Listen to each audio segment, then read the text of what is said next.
Hello everyone, welcome back to another episode of The Analyst for 8th of September 2023, where we will be discussing the most important articles from the Indian Express and the Hindu. So, looking at the developed contents, we find that the very first article is about the Indian food processing sector. Next, we'll be looking at what are dark patterns and how the government is taking some steps to overcome them. Then we'll be looking at the Nataraja statue, which has been implemented at our Pragati Maidan in New Delhi for the G20 meeting. Then we'll be looking at what is a heat index, and finally we'll be concluding the discussion with RBI's lending guidelines and looking at two kinds of interest rates. So let us begin the session, and before, let me tell you the handout for the discussion today is available in the description below, so do definitely check it out. Okay, so the article which we are going to look at in the very beginning is about the Indian food processing sector, and this is very important for our GS3 because the term food processing is directly in our syllabus. And let me tell you, the things which are directly implied in the syllabus are actually asked as questions. So in 2022 we had a question on the food processing sector in India, its scope and significance. Right? So in this article we'll be looking at this, and the context is that India's food processing sector is expected to generate around 9 million jobs by 2024, right? And by 2030 India's household consumption would actually quadruple, that means 4x, right? So it is making India's food processing sector a very lucrative sector, which will be the world's 5th largest consumer of food. Right, so this is a statement which has been made by All India Food Processors Association by its chairman. So let me tell you, the very fact and the very data, the figures that we get in this context will be very important for your mains, right? This will be serving as your value addition. So let us look at what is a food processing sector at all. Now let us imagine, right, the case of a potato, right? We know that potatoes are grown on fields, right? And from potatoes we get many curries, we get many dishes, but also we get some important items such as, say, fries, right? Such as potato chips. Now, did we ever wonder how these products such as fries and chips are actually manufactured? Or say, we also consume on a daily basis some items such as papad, such as pickles. So these are some items of food known as processed food, because right from the stages of production, from the stages of its processing and till the stages of its distribution to restaurants, to retail stores, to our homes, it goes under value addition. For example, the potato crops undergoes value addition, and from that value addition, the crops, the potato bulbs are actually converted into final potato chips, right? So this is the process of value addition, and this process is actually known as food processing, and the industries that deal in this business is known as food processing industries, right? So actually we have to understand that these products such as, say, milk, meat, potato chips, French fries, so these are some niche items, right? And they have some niche consumers also, and that is why, right, going forward, when the world it's developing more, when Indian people's incomes are increasing more and they can afford more luxurious goods, luxurious food items. So this is actually why we know, or we call this industry as a sunrise sector. Why? Because this has huge potential over the course of time to actually grow and expand this business, right? So actually the food processing industry in India is under the Ministry of Food Processing Industries. So we have a direct ministry under the government of India, where we have to look at some of the data. According to governmental sources, it contributes to around 18.8% of the gross value added of the agriculture and allied sector. So out of the agriculture and allied sector, food processing industries themselves contribute to around 20%. So we can understand it is a very important sector within the agricultural sector and allied services itself. Next, the total share of employment is around 12.32%. Then we have to understand that out of India's exports, it is around 10.4%, right? And it is around 136% of our cropping intensity, right? Now we have to understand some more data and more figure in this. So let us look at why India's food processing industry is a sunrise industry. We have to understand that India is one of the largest markets in the whole world, and it will be reaching around $535 billion by 2025 to 2026. Then it will be accompanied around 3% of exports and 6% of industrial investments, right? So we have to understand this has huge significance, correct? Now then we have to understand that it is a market size of around $1.3 billion, right? Then it is growing, right, at a compound rate of around 20% every year. It is a very significant and very fast growing industry. Now these are the data which are presented by the chairman of the Food Processing Sector Association, right? So these are the data, and these are the data provided by the government of India, right? So we have to use both of these data sets very judiciously. Then the major sectors that actually contribute to food sector industry in India are grains, sugar, edible oils, beverages and dairy products. So let me tell you, these are the top 5 sectors from where we actually process food items and eventually sell it in the markets. Now let me tell you what are the methods through which food processing industry actually go through. These are, the kind of value addition, right, that they go through, the foods go through. It is canning, fermentation, freezing, adjusted environment packaging, then it will be going through pasteurization in cases of milk products, dairy products, then it will be going through smoking in cases of meat products, then finally it will be also adding value-added substances such as chemicals. So these are all the processes which are actually going into that food processing. And among this, horticulture production is also, one of the most potential areas where India can see its potential, correct? So it is showing an increase of about 7.73 million tons, which will be an increase of around 2.3% over the last year. And India is among the prime, producers of horticulture items all over the world, which are specifically, our vegetable items and our flour, right? These are the items. Then the online grocery retail sector, right? They will be seeing a CAGR around 50%. Right, and they are also expected to grow to around $10 billion, right, by 2025 to $12 billion. So these are the important data which we can use in various parts of our answer related to our food processing sector, and these are actually the scopes of the particular industry. Now here we have to understand what are the drivers, right? What are the growth drivers, or why the food processing industry in India is actually seeing such a tremendous amount of growth. Now before that, again, let us have more data, because the amount of data that you can put in these kind of answers, right, is immense. So let us give more data, right? The size of India's food processing market, as we have seen, it is growing over a period of time.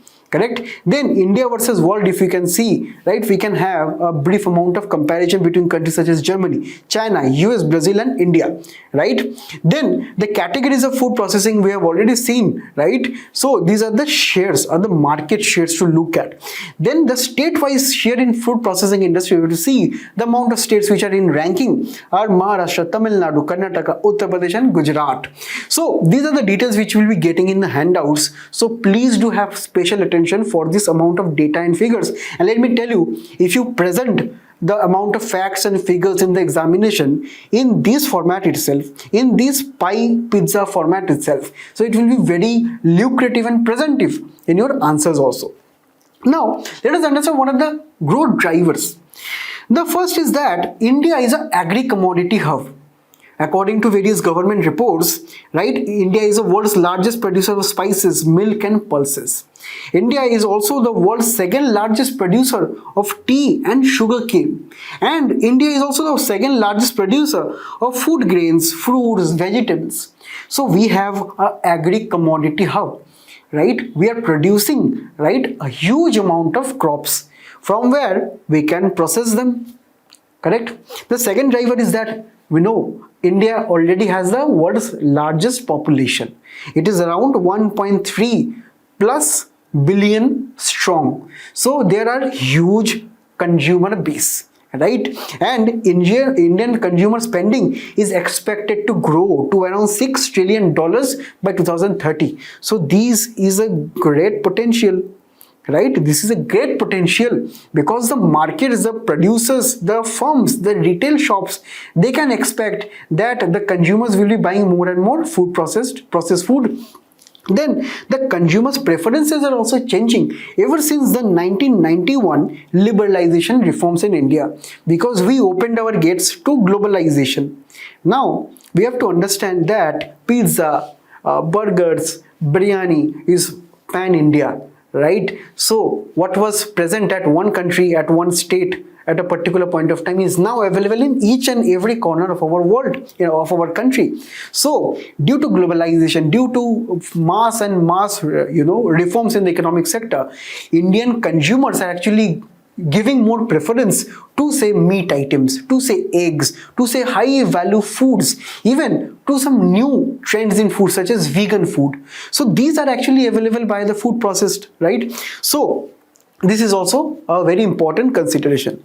Then we have to understand that India is the only country right now which is the fastest growing country, right, and showing good potential for the future. So it has a very strong economy and it has strong economic fundamentals. So the demand for the processed food in India is also going to see a huge uptick in the near future. Then the conducive policies which we'll be going to see in the next slide by the government of India is also helping the respective companies to invest, right? Then the tier 2 and tier 3 cities in India which are seeing huge demand, which are seeing increase in their incomes, right, such as the cities of Bhopal, Indore, they are the tier 2 and tier 3 cities, and even some of the tier 1 cities, they are seeing more demand and more incomes, more employment, right? So the potential market size is actually increasing over a period of time. This is the main consideration. Now looking at some of the government policies very briefly here, what has actually aided this transformation are the policies like this. First, the most important policy is the Pradhan Mantri Kisan Sampada Yojana, which is totally trying to change the supply chain of the food processing sector, starting from the backward and forward linkages in this particular industry, right? Starting from the farmer to the consumer's plate, that is farm to plate. So it is totally trying to reform and reinvent the supply chain in India. Then we have popular schemes such as one district, one product, one station, one product, which is trying to bring out some special items, special food items from a particular district, from a particular station in India to actually revolutionize and promote it for exports and also for domestic consumption. So this will be giving more boosts to local producers, right? Local small scale food producers. Then we have something known as Pradhan Mantri Formalization of Micro Food Processing Enterprises Scheme. Now to understand what are micro processing enterprises, let us imagine that in our childhood, right, we actually consumed candies which actually did not have any branding, right? So they were just wrapped in a transparent plastic sheet. Now they were actually produced by someone. Or also we have some local food items such as say Mithali Makhana, right, such as murmura. So these are actually having generally no branding of itself. Now by who actually produce them? Some local small scale enterprises, right, which are located by your nearby neighborhoods, which do not have so much funds that they will be able to brand them, have proper intellectual property trademarks. So this particular scheme is actually trying to promote those small sectors. Then we have something also known as a production linked incentive scheme for the food processing industry, right? This is a scheme which is available for the smartphones, for the electronic items in India. In addition, we have also the same scheme which gives incentives to the producers for incremental sales over a period of time. Now PLI scheme is a topic which has been covered time and again in this session, so I do encourage you to look at the past sessions for a clear understanding of the PLI scheme. Then we also have something known as Pradhan Mantri Matsya Sampada Yojana. This is actually promoting more and more fish-based items in the food processing industry, and it is trying to improve the exports of India's food processing sector in this fish items. Then we have also something known as mega food parks, which are actually agglomeration of various farmers, various farmer producer organizations, self-help groups. These are doing what? These are agglomerating everyone, right? And they're produced at single place. And this is the place where every farmer processing sectors, then self-help groups, they all supply their raw materials, and here it is being processed. And from here only we have more services such as say branding, such as say packaging, such as say transportation, and these are actually linked to national highways, roadways, railways, from where they are actually exported and also used for domestic consumption. So many states in India, particularly the southern states, the eastern states, the northern states, they have specialized food parks like this, right? And actually this is a very good way to agglomerate everyone at a single place and process their food and give them steady incomes. Correct? Now we have also something known as beekeeping initiatives, because beekeeping and the potential benefits out of them, right, such as honey and external positive benefits that bees have to some crops are also seeing in these initiatives. Then we have something known as Operation Greens, which is covering the promotion of horticulture production, right? So that is known as from top to total Operation Greens. Then we have schemes for dairy development, which is promoting more and more animal husbandry in milk products. Then we have various states such as Assam, which is promoting its processed food for exports. We have Odisha's own food processing schemes and policies. We have West Bengal government's initiatives, right, such as Haringghata, which you can use as value addition in your answers. This Haringghata is almost like a mega food park in various locations of West Bengal, where we have various items such as meat, poultry, which are processed at these food parks. Then we have also states like Telangana, which are promoting more and more organic products, right, through processed food, and also giving many incentives.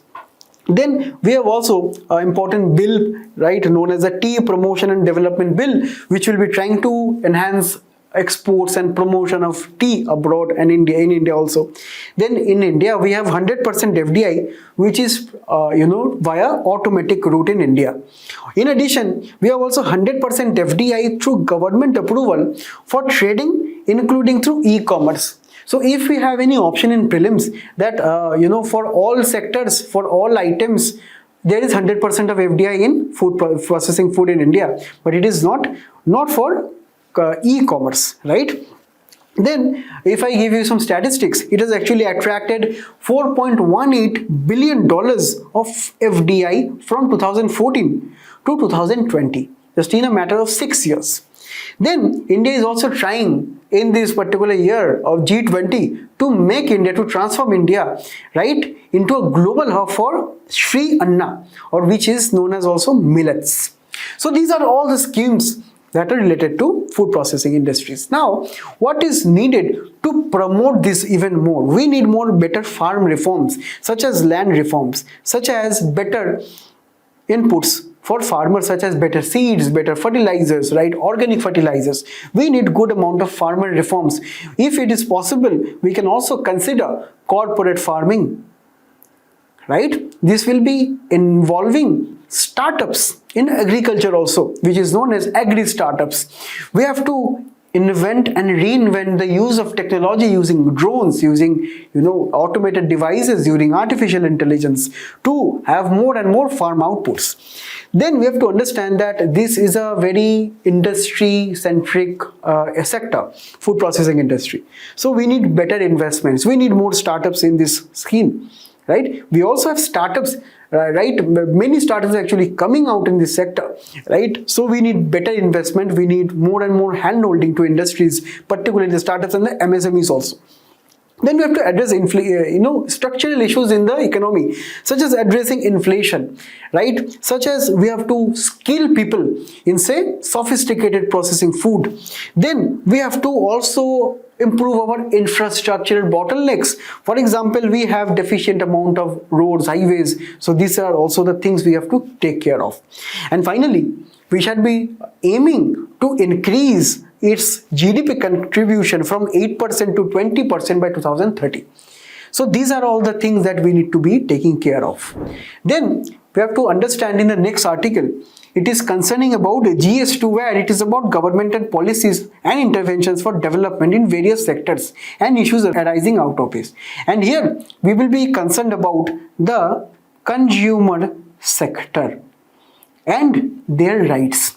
Now this issue is a very interesting issue. Let me tell you through various examples, but initially let us know what is the context here. Now the government has an aim to safeguard consumers' interest, right? It is their interest as a welfare state that we should be protecting the consumers, and that is why it has defined something known as dark patterns. Right? Government has determined to define dark patterns. Now let us understand what is a dark pattern here. Now let me give an example. You all use YouTube, right? Even this particular video is being played on YouTube, and we have something as a feature in YouTube known as YouTube Premium. And let me remind you that the first time that you saw this banner, which is very common to you all were very tempted, because YouTube is offering you, say, 1 month, 2 month or 3 month free the benefits of YouTube Premium. So you were very prompted, and at the end of this dialog box, you actually saw there are two options. The first option is that you can skip the free trial, or another option which is actually given in bold blue, that you can try it free. So won't you be tempted that you will be trying something for free? But as economists tell time and again that there are no free lunches. There is no something known as free lunch in this economy, in this world, in this society. Let me remind you that there is nothing which is called as free goods and services. Like this only, there are various companies which use some deceptive, some manipulative tendencies to influence your behavior, to influence your decisions. Suppose, say, when you click this free item, you will be charged 130 rupees from the 4th month, because say initially YouTube has given you 3 months. But if you try this out, if you input your credit card, debit card details, you will be automatically deducted 130 rupees after 4 months. Right? That means you will be charged for these services. So initially it came as a very friendly thing to you, but at the end of 4 months, it is actually charging you in the context of giving you free services. Often we fail to understand there are various strings attached to these things, right? So these are something known as dark patterns, and this is just one way of dark pattern. This is known as roaching. Right? Now there are many types which we are going to see in the subsequent slides. Now companies use various tactics like sneaking some things into your shopping carts. For example, say when you order on Swiggy and you have ordered, say, a sandwich. Now Swiggy will be automatically adding, say, a subscription plan of 3 months of, say, Swiggy One. That will be worth of, say, 249 rupees. Now initially, if you don't have paid much attention, you could have gone ahead and buying both the sandwich and the subscription for 3 months, which you may not even need. Right? So these are the things that some companies do to increase their revenues, right? Because upfront, if they offer you these services, you won't be buying this, right? They are giving you through indirect ways. Now also, there will be many ways through which the companies will be making it very difficult to actually cancel these subscriptions also. It is very easy to actually sign the subscriptions, but it is the most difficult to actually cancel them. Right? So these are also things. Now sometimes they will be also creating false urgencies. Right? You have often heard that your device is in a pair of, say, your device is threatened with viruses. So you will be prompted to buy the antivirus services. So there will be also some false pretenses. Now let me give you some more examples. The company HP when their ink cartridges are actually exhausted, the printer won't be working anymore because you have to buy genuine HP products. Then also Amazon makes it very difficult for you actually to sign out from their Prime subscription or say to cancel their Prime subscription. Then Google also, we have seen through YouTube, it follows some dark patterns. So these dark patterns are some tricks which are tricking their users to actually subscribing and buying their goods and services without their direct consent. And these are actually tricking many consumers, particularly say children, say women, say the needy. They are buying goods and services which they directly don't even need, right, in the long term. So in the long term, people actually suffer in this way, right? So these are some deceptive ways, and you can view all of this from your handouts and also from this slide, that these are all the terms of some dark patterns, some common dark patterns. Now, I'm not telling you to memorize each and every one, but I'm just telling you to go over these terms and their meaning once. Because in prelims, they can ask that, obscured pricing and roach motel are forms of, say, infrastructural projects, dark patterns, governmental schemes. So these will be the options given to you. So to enhance your understanding, I'm telling you to just go through the terms once, right, and keep revising them frequently. Okay.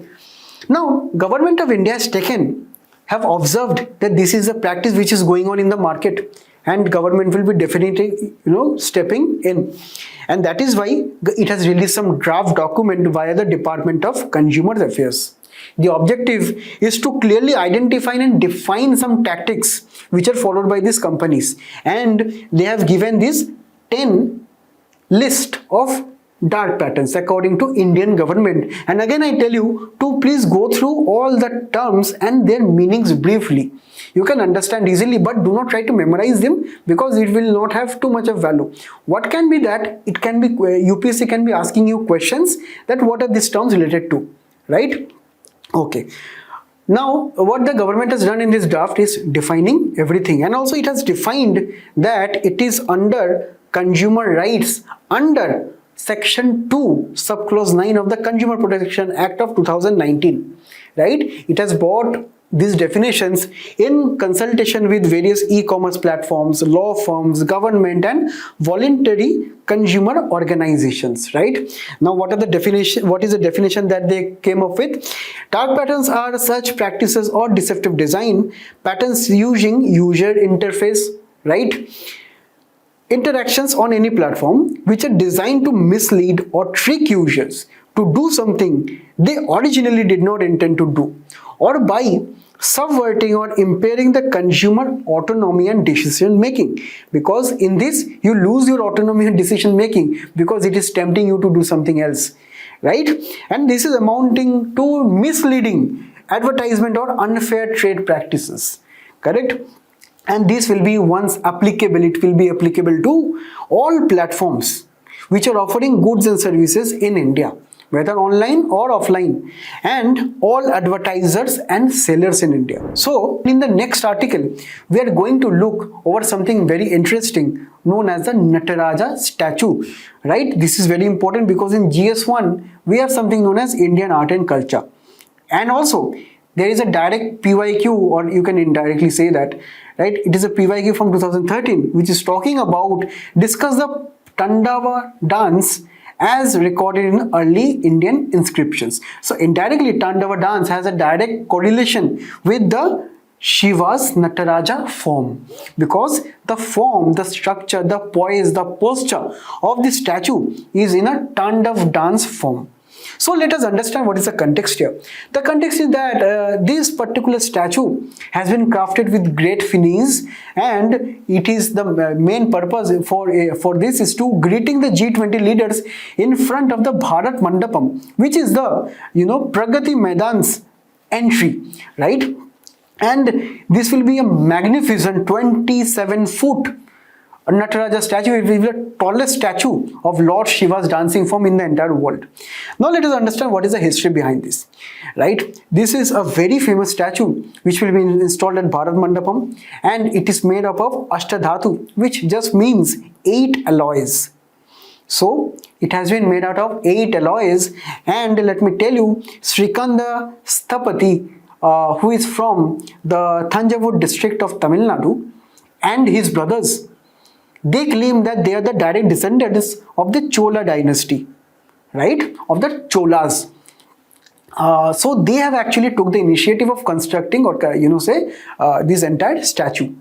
Now let me tell you, the Chola dynasty actually existed from the 9th to 11th century Common Era in India.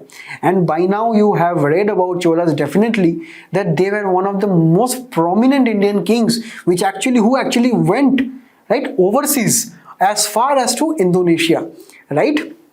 Now the Shiva was a deity, and is still a deity which is worshipped in the southern part of India, and it is actually a form of the Vedic Rudra, right? It was known in the Vedic text. Shiva was actually known as a Rudra in the Vedic texts. Now Shiva's main motives, the symbols that he stands for are death and time, for which he is also known as the Mahakal, right? And according to A.L. Basham's The Wonder That Was India, it is mentioned that the Shiva's forms of dances run into a minimum of 108 types of dances. That is why he is often also attributed to as the Lord of Dance, right? And that is where the term Tandava is coming as one of those 108 forms of his dances. Now the Cholas were devout Shivites, right? They worship the deity of Shiva, and for this purpose they had elaborate, and still these temples are there, right, dedicated to Shiva. According to Partha Mittal, in Indian art, which is the work in 2001, according to the author, the Chola art and architecture in South India was a product of prosperous, highly efficient empire during the period of its greatest territorial expansion. Now you must be wondering why I am referring to these kind of terms, to these authors. Now these are the value addition which you get from the newspaper. Let me tell you, you can use in your mains answers to add value, to add intellectual depth, which the UPSC in its syllabus has clearly mentioned that they're looking for candidates with intellectual depth, okay? And let me tell you, while they were Shaiva devotees, they were also evidences of Vaishnava and Jain images, okay? Now the sculptures which were present at the temples, right, the Nataraja idols which were present at the Chola temples, they were actually made of a technique known as the lost wax method. And this is a term maybe you have read in your history books, because it is almost 6,000 years old, a practice in India, right? It started from the Indus Valley civilization, where we have the case of the dancing girl of Mohenjo-daro, right? What is done actually, we take a wax model of the statue we are going to build. So out of the wax we are making that model, and then we are surrounding it with a clay edifice, right? The external is made of a clay, so we can easily mold the clay. Then what we do, we melt the wax inside it. Now we know that wax can be easily melted, so the wax falls out of this, and then we do what? Then we pour melted bronze, melted iron, melted gold, or whatever we want the statue to be made of, right? So then we pour the melted metal, and eventually this metal will be taking the form of the wax structure which left out, and here we get the final statue. So this is a very fine way of constructing, or say sculpting sculptures, right? And this requires huge amount of artistic practice and endeavors. Now here Nataraja firstly was actually portrayed before the Cholas itself. From the history text which we find, the earliest evidence was around 5th century CE or AD. But they were perfected, they were evolved around under the Cholas. And the design, the present design we see, was actually inspired by 3 important temples. Thilai Nataraja temple in Chidambaram, Then we have Uma Maheshwar temple. Then we have Brihadashwara temple, which is a UNESCO World Heritage Site. So these are the three temples from where we are getting the inspiration of our present Nataraja, right, which was installed as a statue. Now, giving more details about the symbolism that this statue entails, the more intricate details are actually given in the handouts again. So I definitely encourage you to be now artistic nerds and do definitely check out the intricate designs, the intricate pattern of the statue. But let me overall tell you the facts which are important for prelims and mains also. Now, according to French historian René Gousset, he say that Shiva, through the statue, he smiles at death and at life, right? There is a pain, there is a certain joy in this kind of statues, in this kind of sculptures, right? Then his smile is both death and life. It is a very mysterious smile, and throughout all Nataraja statues, you can see a subtle smile on Shiva's face. And that is a very mysterious dance between death and life, between pain and joy, according to the work of this historian. And these are again value addition points which you can use in your answers, because UPSC asks this kind of questions, right? Then the overarching frame that you can see as an arc, it is a flaming halo, right? It is interpreted as a circle of the world in which Shiva is both filling and overstepping, right? Then the long dreadlocks, that means the pattern of hair that is coming out of Shiva, right? It is the energy of his dance posture, right? It is the Tandava dance posture. And if we look at the various arms and the posture, we can decipher some very interesting outcomes.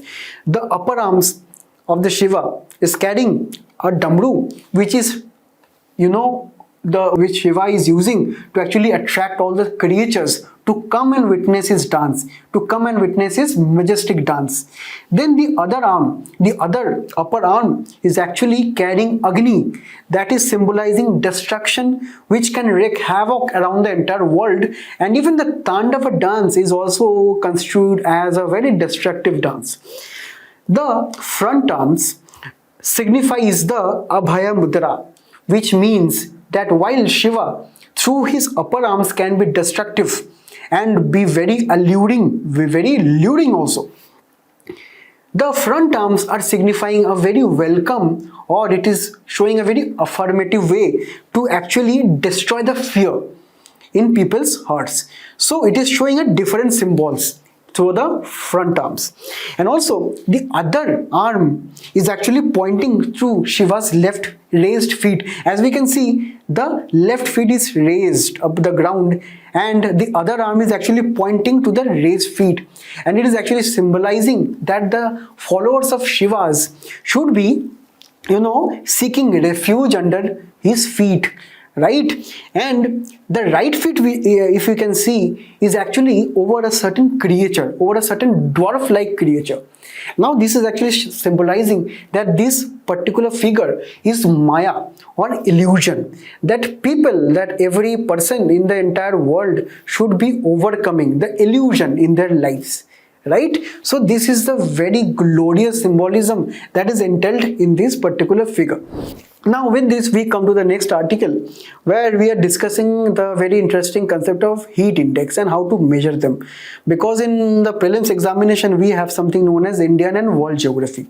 Now to understand, let us see the context, because earlier in August Iran recorded a scorching heat index of 70 degrees Celsius. Let me tell you, this is a very severe kind of heat that Iran is facing right now, and it is in the coastal part of the Iran. Now this is a metric where even survival of life becomes unfathomable or unthinkable, if not impossible. So let us understand what is a heat index. Now understand that when there is too much of heat in a particular geographical area, so the air above it will become hot. Now say this has a temperature, right? This is a particular degree Celsius of temperature. Now we have to understand that in air we have also the air's capacity to hold moisture or water, because we know air can be dry and moist. So when we have water in the air, we generally tell that as moisture in the air. So it can be that heated air also has some amount of moisture. Now we have to understand, when the heated air becomes more hotter, that means hotter air is having more capacity to accommodate more moisture, because the intermolecular space, the interatomic space between the gas particles expands with higher temperature, and this is what creates more capacity for the air to hold more water. And heat index actually measures that apparent temperature that people feel due to increased temperature, and the effects of this increased temperature along with the effects of increased moisture, right? Because we have to understand that apparent temperature is the temperature that we actually feel, right? And the temperature is actually how hot the particular air is. So there will be a difference of temperature actually what we feel, because here comes the term humidity. So humidity is, to understand humidity, let us go through Dr. Steedman's form of heat index. Now in 1979 he calculated that the dew point, which is the temperature at which gas turns into liquid, when we talk about this in the form of atmospheric pressure, the dew point is the maximum amount of say moisture that the air can hold, and beyond that it will be creating droplets. That means air has a capacity of holding moisture, and when the air becomes more hot, the water in it also becomes more hot. So it is creating a dual heating effect. One, the hot air; second, the heated moisture. And beyond that, right, we reach dew point, right, due to more and more atmospheric moisture. And according to Dr. Steedman, right, it is around 14 degrees Celsius. Now Canada and US actually uses relative humidity and temperature graphs to actually measure the heat index, and India is yet to formally announce its heat index in 2024. But the concept is this, right? It is how the people are actually feeling the heat. So in your weather app you will be seeing something known as your actual temperature, and also something that it feels like. Particularly in coastal areas where there is more moisture in the air will actually feeling even more hotter, right?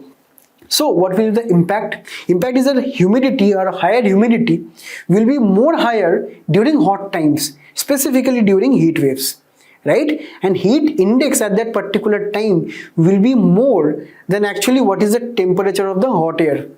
So that means the feel like temperature will be more than the temperature which is prevailing in the air conditions, right? So this will be creating immense effect on the human and animals, because a heat index of 67 degree and above is fatal to the survival of human species and animal species also. Because you have to understand that our body releases sweat because it tries to balance the internal temperature with the outside or external temperature. So the body will be cooling off by sweating more, right? Now when the external temperature becomes more high, the relative temperature is becoming more high when there is maximum amount of water in the atmosphere itself. So it will be limiting our sweating, right? And if we do not sweat, our temperature balance will not be done, and this will be leading to stress of say muscles, cramps in muscles, to even brain stroke, heart attacks in the animals and human beings. So this is a very serious thing, and that is why the governments all over the world must be paying attention to this. Now looking at the very last article, this is a very easy article to understand. This is about RBI's guidelines, and this is very important. Why? Because in prelims we have economic and social development.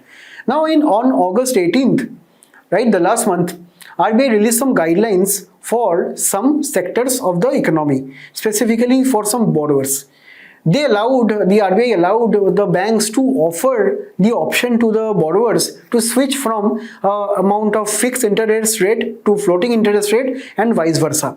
So the RBI after 1 month is trying to release or have more clarity on the scheme, on the guidelines now.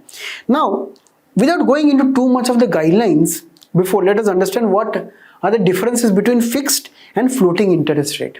Now say, in an economy where there is a central bank, it has something known as repo rates, right? So the banks, they understand that they have to charge the repo rates to the consumers. In addition, they have something of their own costs, right? Of their own profits. So they will be also translating this cost and profit into some additional interest rate that they will be charging, right? Now when banks give loans to the people, they can give in two ways. One, the fixed rate, one, the floating rate. Now say the banks are giving fixed rates. That means say the fixed rate is 10%. Now whatever the RBI will be changing, increasing or decreasing the repo rates, the interest rate will be fixed at 10% forever. Now consider the case of floating interest rate. Now whenever the RBI will be decreasing the interest rates or say repo rates, the final interest rates will also be decreasing, say at 8%. Say it is reducing by 2%, it will also reducing by 2%. So we can understand floating rates are more flexible, right? Now the difference is that in fixed interest rates, right, interest rate remains fixed irrespective of any market conditions or of any central bank interest rates. It is actually, for example, a fixed home loan is actually good for those who want a fixed monthly repayment schedule. Correct? Those who have a fixed monthly repayment schedule, for them it is actually good for a home loan, for example. Then it actually also brings a sense of certainty that in the future, say the RBI can increase the repo rates, so my interest rates will also be increasing. So I will be having a certainty that my interest rate is fixed, right? Now the drawbacks is that generally it is in India 1 to 2.5% more than the interest rate for floating home loans. Right? So these are the things, but you have to understand in floating rates over a long period, interest rates may fall. So if interest rates fall, the consumers will be having benefits, right? It will be giving them more savings. But again, the drawbacks are that the uneven nature of monthly installments make financial planning very difficult in floating interest rate, because in floating interest rate we do not have any certainty. It can go up and down along with the market conditions. So the RBI actually released the norms on 18th August that given the borrowers, we have to give the borrowers option to switch from those who have floating interest rate to fixed interest rates, because we know that fixed interest rates are giving you some amount of stability, certainty. Then the banks must tell you that all of the costs and transactions which are involved in this switching, because the banks will be incurring some amount of costs for switching. So they will be have to telling you the cost also. Then the banks, before giving the borrower fixed or floating interest, they should be analyzing the people's or borrowers' profiles. That is very important to evade the systemic risks. Then the extension for any borrower, for say extension can be say for a period of time, they have to be for a reasonable period of time. Okay, so these are the most important norms for our exams. Now, can you tell me which is the better? Right? Some of you, or all of you who are watching this, you can definitely comment in the section. What do you think are more better as interest rate, fixed or floating? Now, there are many differences. The fixed, or the people who go for fixed interest, they say that we have certainty, right? So we can plan our financial decisions properly.